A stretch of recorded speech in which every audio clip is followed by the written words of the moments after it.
Previously on the all-new adventures of the Doctor Who Book Club podcast. Anywhere in time and space, where do you want to go next? Yeah, well, I think we're still moderately early in the year, so it's always time to look for a new beginning, and so that's what we'll do. We'll also as well go for a book that was groundbreaking in its own way, and featuring a TARDIS crew that was also groundbreaking. So, we are going to be reading Doctor Who, A New Beginning by Jody Houser and Rachael Stott, featuring the 13th Doctor. Oh, so the graphic novel. Yeah, graphic novel featuring an all-female creative team. Very cool. And now our story continues.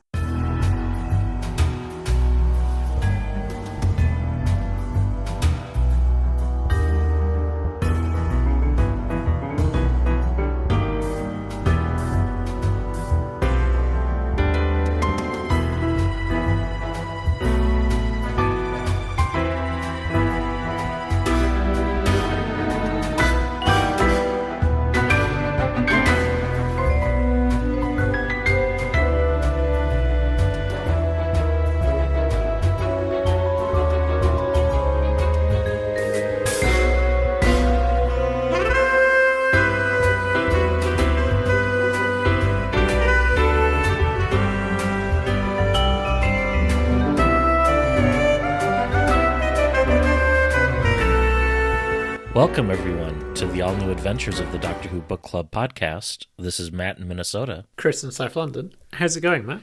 Happy March, Chris. It's Yeah. going okay. Yes, March is off to a cracking start, isn't it? Very much happy for this podcast to offer me a bit of escapism in these times. So Yeah. Yeah. I was watching Captain America Brave New World in the cinema and emerged to discover the potential hulking out that has been happening in the Oval Office. Yes, the Red Hulk or Orange Hulk. Yes, the Orange Hulk. Yes. Oh, There we go. we have a bit of Doctor Who book news to share. Mm-hmm. Just one piece. The third Icons book that we've talked about off and on for it feels like a better part of a year has finally gotten a title and a release date. So that is Shirley Jackson and the Chaos Box. And that's by Kaylin Bayron, Bayron, and it is due out on June 12th. Cool. We've also got a date for Doctor Who coming back, April 12th. Yes. So that's exciting. We get to see the second half of Series 1. Yes. Also possibly the second half of Shooty's run, but let's see. Yeah, hopefully not. But... Hopefully not, but you never know. Mm-hmm. So that means it won't be debuting at Easter, but it'll be debuting the week before Easter. That coincides nicely with the two books that have been announced to continue Shooty's run, which are coming out in May, when that I think would be after the season finales aired. Yeah. Disney Plus have announced that Doctor Who was a top 5 series on Disney Plus globally every week it aired. I saw that. I don't know if it's good news or not, though. I think there was only like one or two other like new series airing during that time. Yeah. I was cautiously optimistic, but Yes. yeah, it was. Yes. Yeah. I was like, I don't know if that's actually good or not. I did see Doctor Who Magazine printed the Audience Appreciation Index finally for all of the specials and all of the episodes that have aired thus far. Oh, okay. Yeah. All three of Tennant's specials were ranked really high, as was Joy to the World and Church on Ruby Road. Okay. Space Babies, not so much. Well, no, that's fine, because it was not great. Yeah. Anyway, cool. All right. Well, I think that brings us to show and tell. It does. So I think we hear from you first. Yep, and I bet you know what I'm going to talk about. Yes! So I'm going to just share my convention report from the 12th Annual Console Room. This is the first year I helped out with programming and helping them make the schedule, and got some good comments about that. Cool. We started a new salon discussion series up in Consuite. That was a lot of fun. Lars Pearson showed up. He didn't know he was joining the the salon discussion. I think he was just visiting Consuite, and I motioned him over to a table, but that was fun. Yeah. One of the other cool programming ideas we tried out this year was having multi-part panels. So we did a in-depth deep dive of the Peter Davison era season by season with one panel each day and with the same panelists coming back. So that was cool. Yeah. And there were a total of 518 attendees this year, 43 virtual and 500 plus in-person badges, including a number of younger folks joining, which was nice to see, just to continue on the convention and stuff. And guests of honor this year were Ian McNeice, Nicola Bryant, and Peter Davison. It was music themed. We had an original score from National Public Radio Tiny Desk winner Galen Lee, and a taiko drumming corps performance from Harrison Daiko. I shared an elevator with Nicola at one point. She was all bundled up in a hopefully fake fur coat, but it was good to see her. And I got a complimentary console room cup that changes color.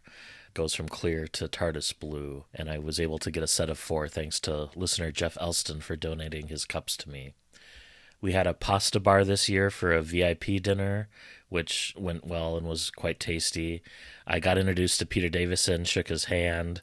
Then I ran to the bathroom to wash my hands because I was worried about him just getting off a flight, and he sounded a bit stuffy, and maybe I'm still dealing with the aftermath of Peter Davison's cold. Who knows? Right. Okay. Wash the Fifth Doctor away. Yes. Away with you, Peter. You and your era. Chris, and you were on 3 panels this year. I was. 2 live and 1 pre-recorded. I was. How was that experience for you? Yeah, great. Great fun. It was lovely to be able to continue from afar. I mean, I don't know how it went in the room, but certainly I really enjoyed it. I felt I was able to contribute, and there were some times where I couldn't necessarily quite hear some of the questions, but I was able to get the gist, and I was able to chip in. So as hybrid stuff goes, I think it went really well. It was great fun speaking with the panelists on things like the comic books and also Fifth Doctor, TARDIS crew, and season 22. Yeah, it was great. Lots of fun topics. Couple of interesting tidbits from the guests. Nicola mentioned that she was most scared of the Sea Devils growing up. Okay. And she said she loved coming back for her Tales of the TARDIS scene. But she also said that she wasn't sure if she would have come back for the companion support group scene if she had been asked by Chris Chibnall. Oh. Because she thought it would have taken away from the story to try and explain how she got back from being married off to Brian Blessed. Fair enough, yeah. And then Ian McNeice shared that he filmed all of his Churchill scenes in a bunker somewhere in Swansea that was doubling as a war room. And there were no smoking signs everywhere, so his cigar was like an early vape pen. Oh, wow. Okay. So anytime you see him puffing on his cigar, he said he's vaping. Yeah, he's vaping. Great. So, interesting. It's good to see Doctor Who leading the way in vaping. Yeah. And finally, we raised $2,300 for the GPS, the Geek Partnership Society auction, so the nonprofit group. Cool. And they ended up leaving the convention with more items than they arrived with, thanks to a lot of donations. So is that a good thing? I assume that's a good thing. Yeah, it helps. For future auctions and stuff. Yeah, but I also know, having run a couple of kind of like community stuff, suddenly having more things you need to store at your place can be a bit of a challenge. Like, no, I want to get rid of this. Yeah, I think they have a storage unit for that, fortunately. Fair enough, which isn't always. But yeah, overall, very fun convention, and looking forward to helping out next year. And great. It was a good kind of use of my skills and trying to wrangle the schedule and all of that. So. Oh, fantastic! Yeah, it was definitely. I mean, I can't speak to in person, but it was certainly very enjoyable from my point of view. Great fun. So, who are you going to have next year? Louise Jameson and Leela. She hasn't come out yet to Minneapolis, so yeah, it's a possibility. We'll see. I don't think we've announced any guests or which date we're holding the convention yet, for that matter. I think they're still signing hotel contracts and all of that stuff. Okay, so fair enough. Cool. How about you, Chris, for show and tell? Right. So I've been listening once again to Big Finish's podcast series, Into the TARDIS, that features for free various Big Finish audios. And they had from The Eighth Doctor, The Future Adventures of Lucy Miller, they had The House on the Edge of Chaos by Eddie Robson. And Eddie Robson is known for his humorous scripts, and this is quite a humorous script. You've got a house on a planet, and outside the house's windows there is nothing. No land, no sea, no sky, no life. just static. And you've got an upstairs downstairs thing where you have servants and you've got gentlefolk, and the planet is called Horton's Orb. So my surname is Horton. So this made quite an odd listening experience at times, because given that it's a kind of like an upstairs, downstairs, Downton Abbey-esque thing, the family are the Hortons, and they keep on getting referred to as Mr. Horton and Mrs. Horton. I was like, what is this? So quite personally, it was odd. But yeah, it was a brilliant script. Maybe... Yeah, I mean, I think I would mention it possibly in the same breath as The Chimes of Midnight. If you like housebound sort of Doctor Who stories, then yeah, it is definitely a good thing. Yeah, there's quite a bit of mystery, which I'm not going to spoil, but yeah, it is great fun with kind of like the static trying to get into the house. Almost sounds a bit like a Ghostlight vibe too. Yes, yeah, but it really leans into kind of like the class side of things, which makes it really quite interesting. And Lucy, for example, is having to learn how to curtsy and stuff like that. But yeah, it's good fun. It's the first one of the further adventures of Lucy Miller that I've listened to, and as you would expect, Paul McGann and Sheridan Smith just sound like how they did in their original run, and like they just pick it up seamlessly. Which, by the way, I still haven't yet to experience a Lucy Miller audio. Yes. Someday. Well, get Sheridan Smith out there. Yes, then I'll have to brush up on... Yeah. I have them all. They're just sitting in my pile of shame that I haven't gotten to yet. You really need to, and so then we can have because like we're never going to have a conversation about Lucy Miller from a book point of view, because I don't think she's ever been in any kind of like written material. Never say never. You never know. It's fantastic. But also, yeah, I think I'm on record as saying that the Eighth Doctor and Lucy is amongst my favourite pairings, and yeah, it's fantastic. And Eddie Robson is also one of my favourite Big Finish authors. So yeah, definitely worth your time. All right. Well, this month we are reviewing A New Beginning, which is a 13th Doctor graphic novel. It's in 4 parts, which were originally released back in October of 2018 through February of 2019, and then later collected. The author is Jody Houser. Jody Houser, yeah. Speaking of Console Room, was a guest, I think, the same year we were guests at the convention. I think she was one of the virtual guests that year. Oh, was she? Oh, okay. Oh, I didn't twig that. Okay, cool. And the artist is Rachael Stott. Yes, and who has done a lot of kind of Star Wars work. Hang on one sec. I'm looking around for my graphic novel because I was going to read the little author bios in the back, and I realized I left it in the other room. Oh, okay. Do you have it handy? Otherwise, I'll run in. I have it on my phone, so let me do... Oh, that's fine. I can... Well, let me grab mine, too, and then we can kind of alternate reading indeed. And it'll talk about the colorists and that, too. Yes. All right, back. Sorry about that. Yeah. It's probably a good idea to have the actual book you're reviewing in front of you. Yes. All right, so Jody Houser... her bio says she's a prolific writer of comics, best known for her work on Faith for Valiant and Mother Panic for the Young Animal imprint at DC Comics. She's also written for Star Wars, Rogue One, The Amazing Spider-Man, and Spider-Girls for Marvel. And she's also worked on like The X-Files and Orphan Black. Yeah, and Rachael Stott is a British comic artist, and Rachael has worked on Star Trek, Planet of the Apes, Ghostbusters. She's also done comics for titles like Archie Comics. She has won the Best Newcomer Award at the British Comics Awards. Since you mentioned Rachael being British, I think Jody is based out of California. Yes, she's American, certainly. According to Wikipedia, and I believe everything I read on the internet. Me too. And then we've got a couple of additional artists who worked on it. Enrica Angiolini. Yes. Enrica Aaron Angiolini, who's a colorist and illustrator from Italy. She's worked on things like Warhammer 40K, has done some cover work for Titan and Dark Horse and Aspen Comics. And staying in Italy, we've also got an Inca, Giorgia Sposito, who has worked on many 10th Doctor stories, and she's also worked on Charmed and Independence Day, so there's that. And then also Valeria Faviocia, or Favocci. Sorry, I'm butchering these Italian names. Yes, there's more of them than you might expect. Yes, a trio of 3 women in Italy, and it's kind of cool Yes. that this work spans so many continents and Yes. all women creative team. Yes, yeah, and the first, I believe, all-women creative team, which is obviously very apt for the 13th Doctor. And this takes place during Series 11.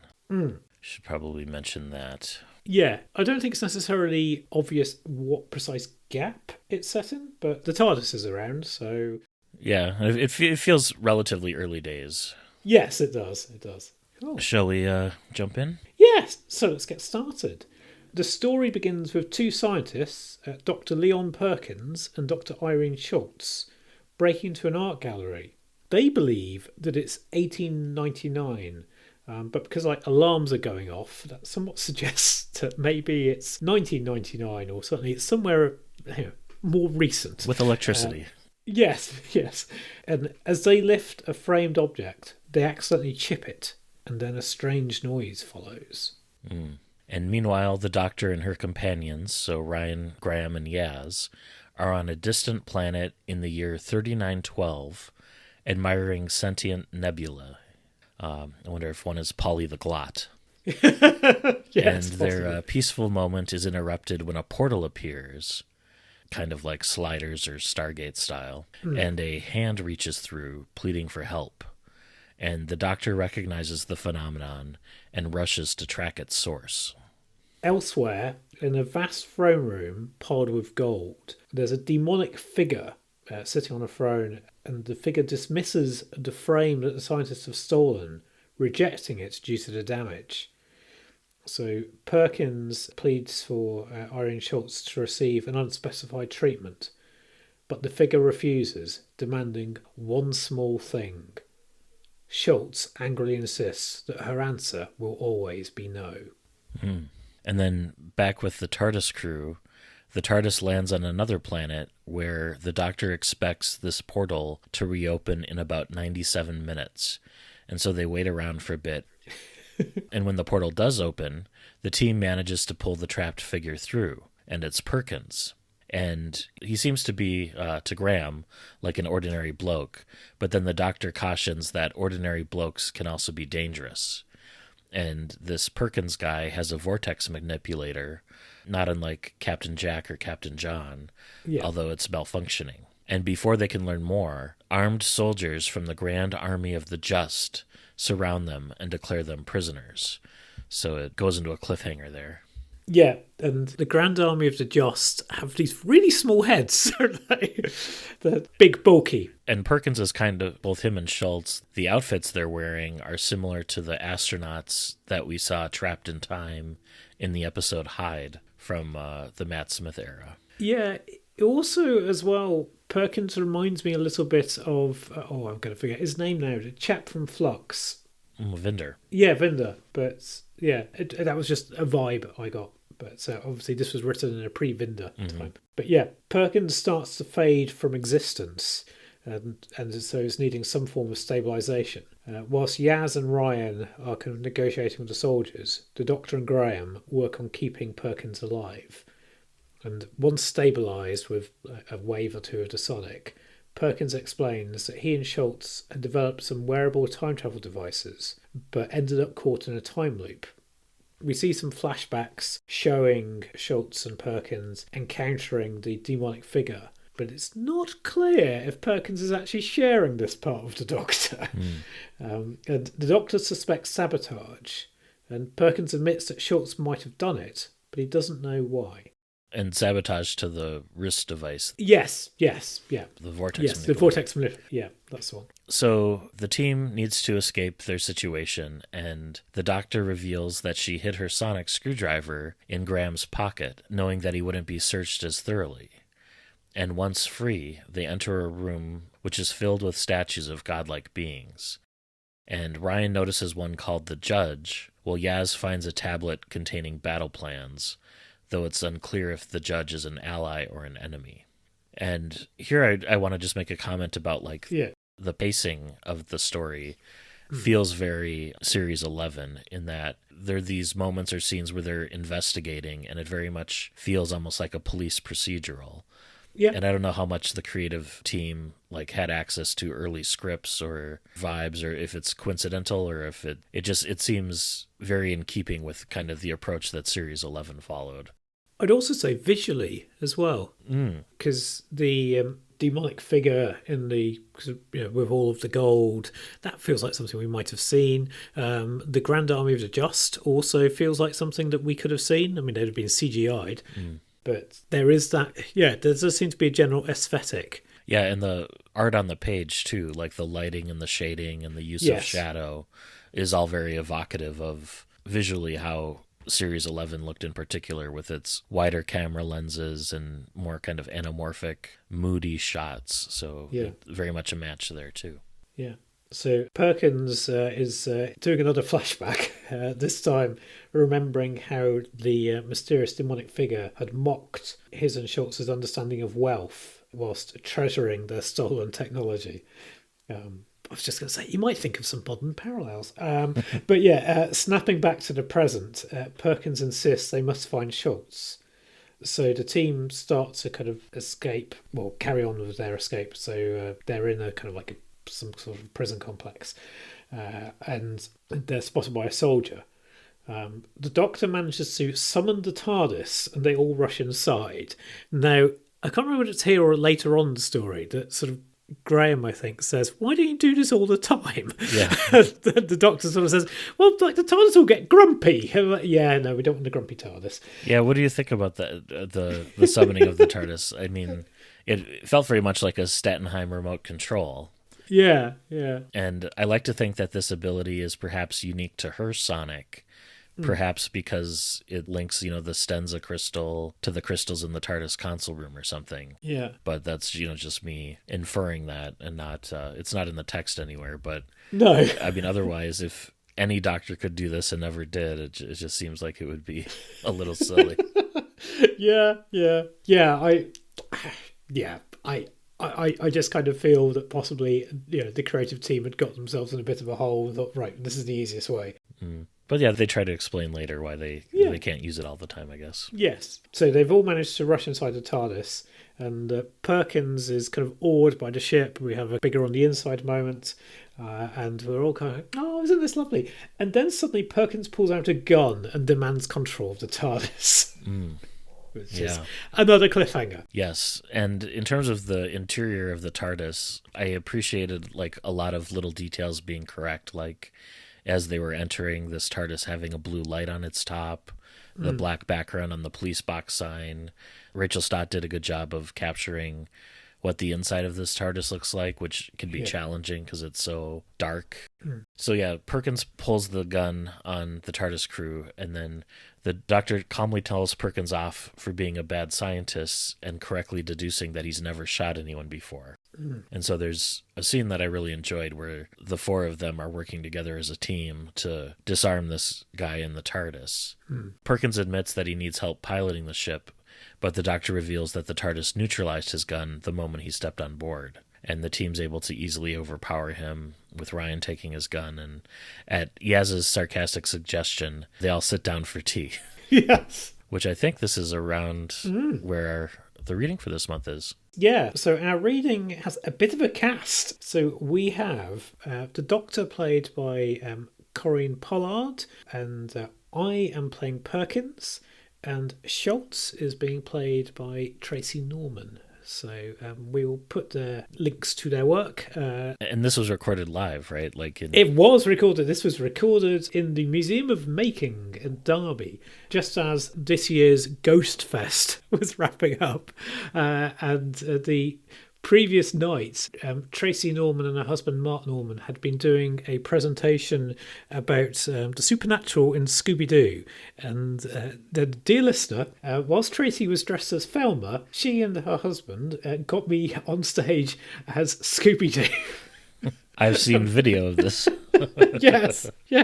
Yes. If you find Zoinks anywhere happening at a convention near you, I would thoroughly recommend you go and attend. It's hilarious. I am not an expert on Scooby-Doo, but I certainly learnt a lot of new things, and it's also a discussion about some of the myths that Scooby-Doo kind of plays upon, as well as some of the myths about the show itself. Do you have a preference for playing a giraffe versus a dog? Well, dogs speak a bit more, or at least Scooby does. Yeah, so I had to give a rendition of Scooby's voice, but I was given a card just to say some words for it. So that was fun. And giraffe thing is, for the benefit of new listeners, I have sometimes been the giraffe mascot for my local football club. So yes. Well, and on that note, shall we have a listen? Yes, let's have a listen. Yes.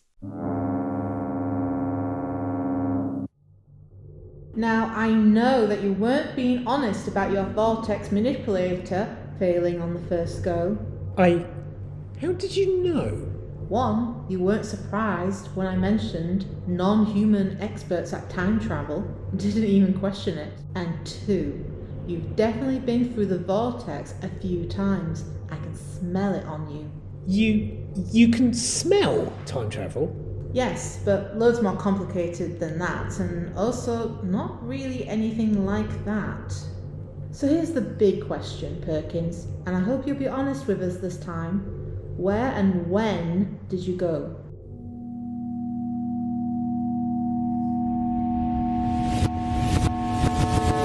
Elsewhere. Is this really? An alien planet, yes. And unfortunately, we don't have time to sightsee. We're here to do a job, no matter how distasteful it may be.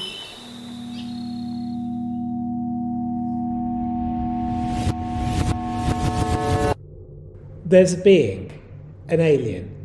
He never told us his name. We called him the Hoarder. It fits. He somehow pulled us off course on our first trial run. Most likely used a temporal cross-sync. Automatically draws in anyone transversing the vortex without proper shielding.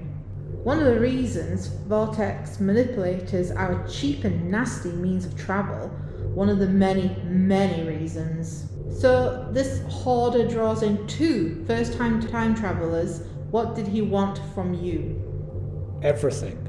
He wants everything.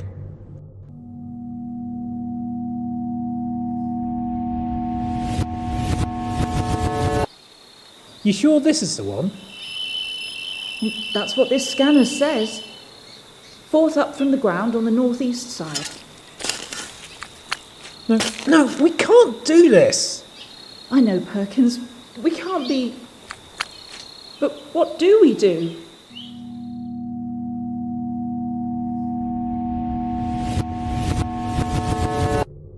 He wants treasure from all across time and other planets. But not just that. He wanted children. Bloody hell. What did he want the children for, Perkins? Hostages.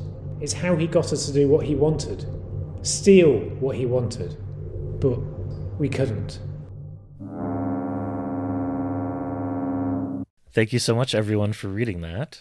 Yeah, so thanks again to Corinne Pollard and Tracy Norman. So there's a bit of a flashback there, the Elsewhen. Yes. And then the scenes in the TARDIS. Yes. So then over tea, the doctor calls out Perkins for lying and that he's been traveling for far longer than he's admitted.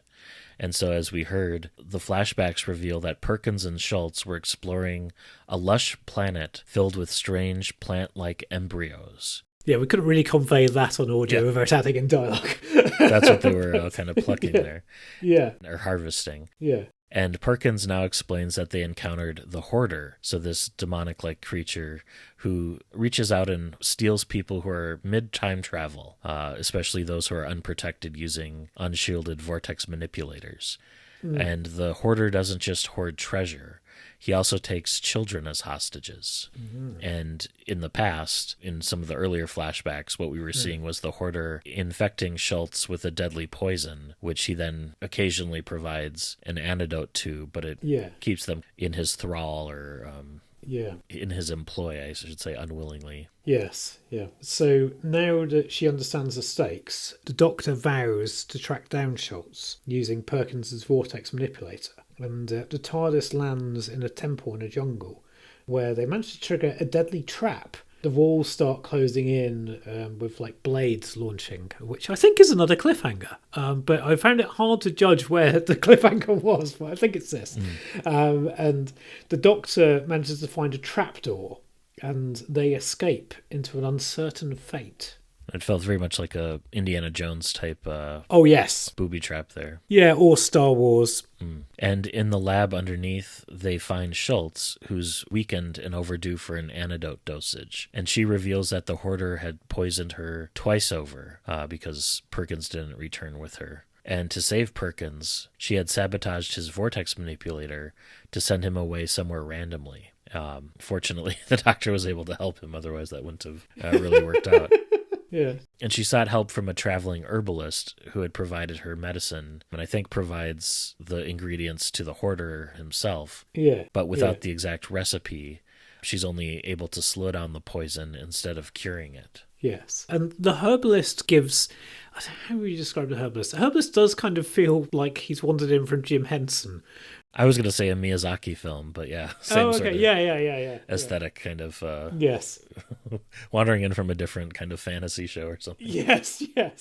So back in the TARDIS, the Doctor manages to work out the correct formula, and Yaz asks about the captured children, and the Doctor already has more of a plan than she normally does at this stage of proceedings.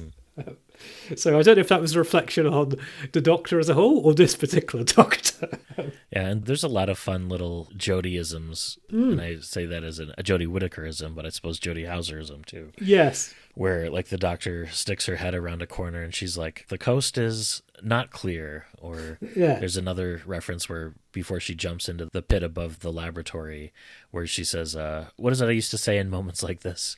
And a couple of panels later, she's like, oh yeah, Geronimo. Yeah. So some callbacks to the 11th Doctor era too.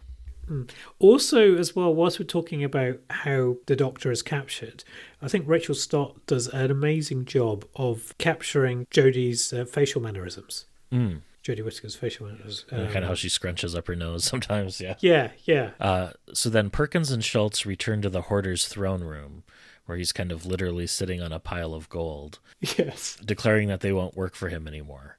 And the Hoarder laughs at their defiance, not realizing that they've been cured of poison that they were injected with. And meanwhile, the TARDIS materializes elsewhere in the palace, specifically the toilets, which are immaculate.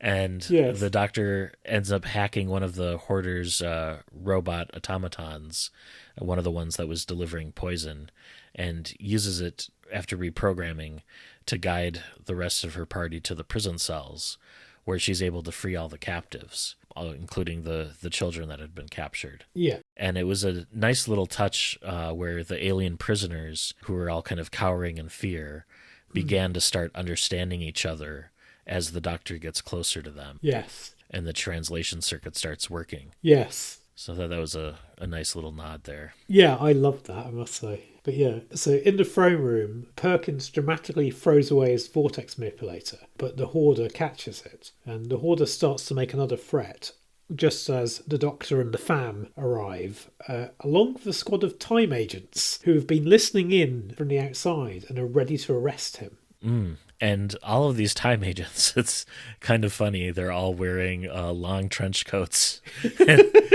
Look very similar to like how Captain Jack was dressed. Yeah, and Captain John as well. Yep. Yeah. But when Yaz and the Doctor were, because Yaz is like, isn't there some space police you can call? I was thinking that the Jadoon would have walked up. Yeah. But it was, the time agents instead, which is great too. And I wonder also if like maybe, because I know Cardiff gets to review the storylines and stuff, and maybe they were thinking, oh well, we have plans for the Jadoon next season, so you can't use them or something like that. Potentially. Well, they had plans for Captain Jack, but maybe those plans were not quite in full swing at that point. Yeah, nor did they ever get in full swing, because we ended up with Vinder instead. Yes. But then, so in the throne room, the Hoarder grabs this vortex manipulator and smugly activates it in order to escape, only to realize too late that the Doctor never fixed it, and instead of fleeing, he becomes trapped in a temporal instability, frozen in time, similar to how Perkins was when the Doctor rescued him. And the Doctor negotiates with the Time Agents, securing amnesty for Perkins and Schultz in exchange for their help returning the stolen children and treasure. And I quite like the fact that Perkins and Schultz they're slightly shades of grey, aren't they? I mean, they're a little bit, you're not quite sure. Because even at this point, they're like, do we really want to help work with the Time Agents? And the Doctor's like, look, this is the only way you're getting out of this. So they're like, okay, fine. Mm-hmm. Yep. And then finally, the Doctor and her companions, and then the repurposed robot, return to the TARDIS. And with the Hoarder defeated and another adventure behind them, they take off for their next journey through time and space. Yep. So this is how the robot joins the TARDIS crew. I was going to ask about that, if the robot carries on or not. I have not read any of the others, so possibly it does, and maybe the robot is still there, lurking in the background of the TARDIS. A new chameleon. Yes. Ever present. Yeah, a new chameleon for a new beginning. So that was A New Beginning. Yeah. What did you make of it? I really enjoyed it. I thought it was evocative of the era. I could hear Sagan Akinola's score in my mind as I was reading it. And I would say, for better or for worse, it accurately captures the era. Yeah. And Series 11 in particular, so your mileage may vary. Yeah. What were your kind of impressions? Yeah, I mean, I would agree. It certainly captures the essence of the era, and I also quite like that all of the fam have lines, but like you also have them all together, which actually, here's a little bit of inside baseball, made it quite tricky finding an extract. Because you often have Graham and Ryan chatting away and stuff, but it does give the feel of the era, but I would say a better version of the era than what we got on telly, or at least certainly a version more to my tastes. I mean, it was quite fantastical, so there was kind of elements of maybe like the Moffat era, possibly, because like in some aspects it could be a bit of a fairy tale. I mean, certainly the Hoarder feels like a fairy tale villain, but yeah, I thought it was a very confident start and well executed, and it was delightful. Yeah, I think it's some of the most fun I've had of reading a kind of a Doctor Who comic that wasn't DWM. And I'm not saying that's a slight. I've always really quite enjoyed, like often when we're reading DWM stuff, I've got nostalgia piled on top as well. But yeah, I thought it was really good, and I'd be very much open for reading some more of those collected editions. Yeah, although I think Titan ended up doing a bit of a pivot at some point during the Jody era, where rather than have standalone stories like this, they ended up pairing her with the 10th Doctor. Oh, yes, yeah. Over and over again. Yeah. I would be curious to know if we at least have one more volume that's like this, or if this was it. It's kind of then becomes like a Marvel team-up almost, sort of. Yeah. Yeah. You mentioned the Hoarder villain and being fantastical, and also the nostalgia for DWM. The villain in my mind, I had written down that the Hoarder reminded me of some of the more memorable villains from the DWM strips in the early 80s, like Dog Bolter and some of those more fantastical type villains there too.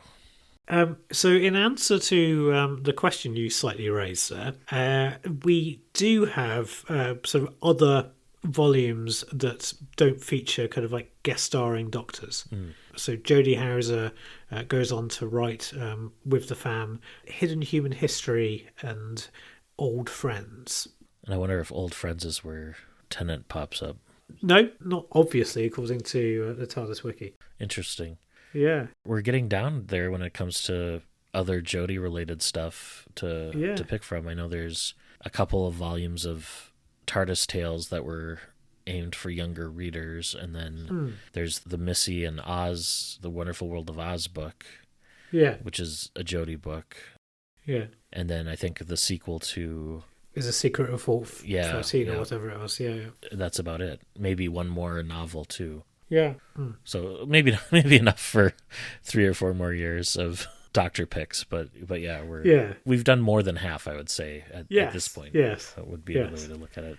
But obviously, we have new Jodie material coming along later this year, but just be audio format. But I suppose she's in the Frida Kahlo book too. Yes. Yeah. That's So, true. Never mind. Plenty of Jody. Yes. Yeah, I enjoyed this one quite a bit. I thought there were lots of little lessons from the Doctor in this sprinkled in, including sharing the weight of a burden with friends, or many hands make light work. Also, not writing off someone entirely and praising small cumulative acts of resistance, which is, it's easier to be brave together than alone, choosing friends over fear. Some good lessons that are perhaps even applicable today, as they were in 2018 when this was written. Yes, quite. And then there's a lovely little scene where the Doctor telling Ryan at the end, he asks her, about like why she travels with people. And she talks about how, one of the best parts of showing favorite films to someone who hasn't seen them before is getting to see them through their eyes for the first time.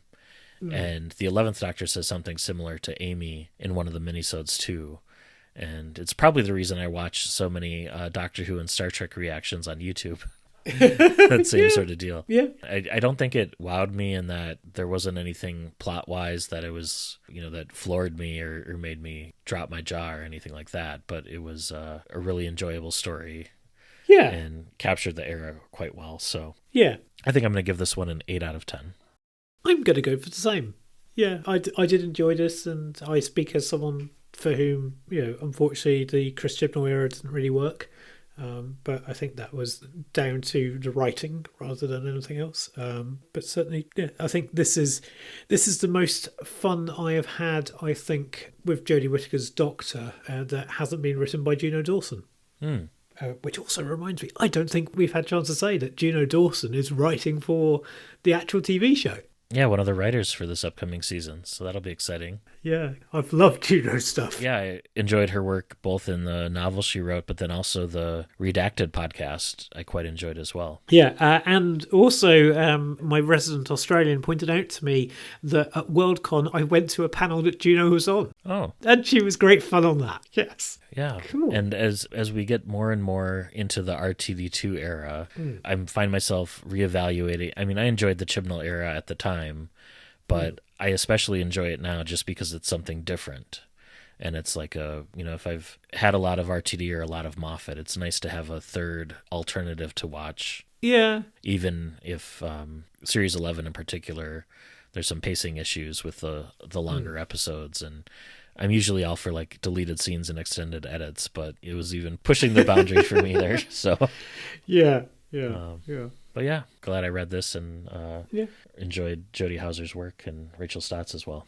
Yes, yeah, and all of our Italian friends. Yes, brilliant. Right, so I think this is where we get on to any feedback that we might have. Yeah.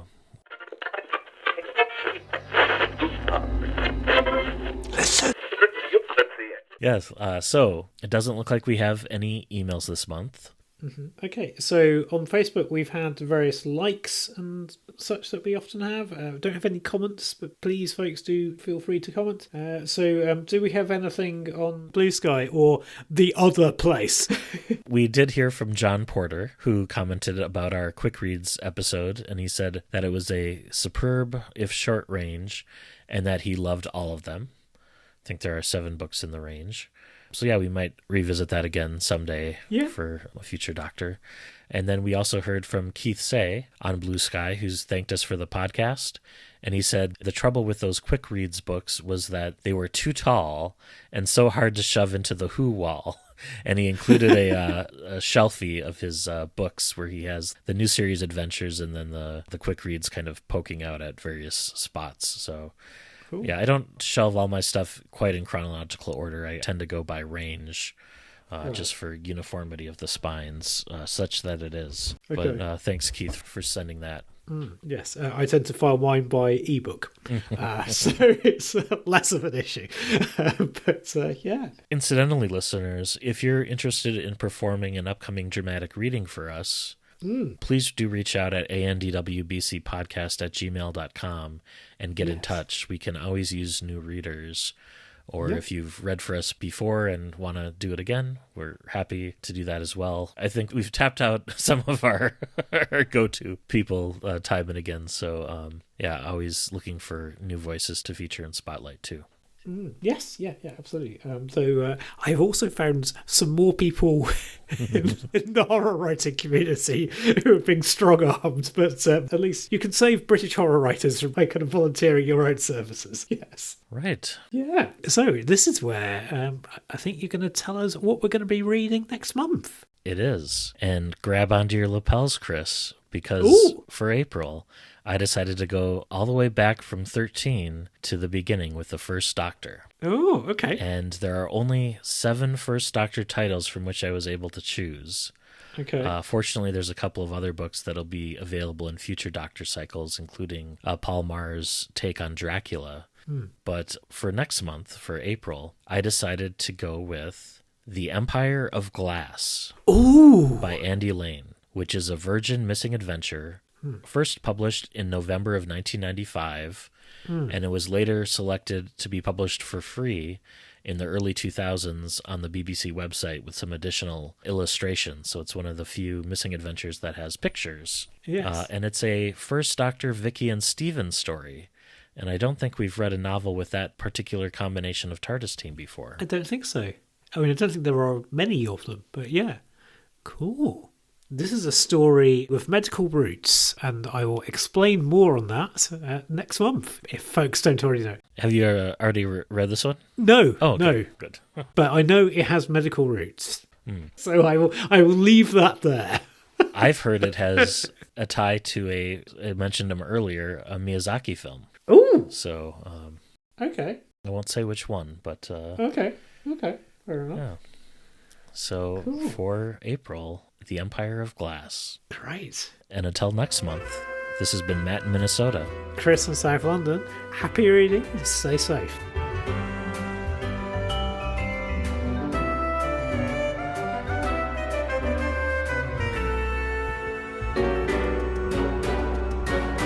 Thank you for listening to the all-new adventures of the Doctor Who Book Club podcast. Special thanks to George C. Music for use of their song Doctor Who Theme Swing Jazz Version. You can follow us on Twitter at ANDWBC Podcast and like us on Facebook.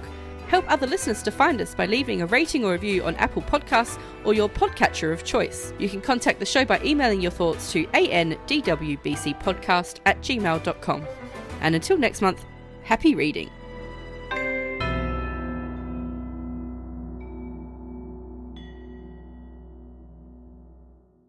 Do you want to know what Miyazaki movie it ties into? Yeah, go on. Castle in the Sky. Oh, okay. So Laputa, the floating city, or I think it gets a mention, or perhaps is even depicted on the cover, so not much of a spoiler. Yeah, fair enough. I had to explain to someone last week what Howl's Moving Castle was. Oh, wow. Like, I don't think that's obscure, but fine, okay. Actually, having said it, I think it might have been Lauren that I had to say, because I know she's not seen any Studio Ghibli movies, despite my attempts. Oh.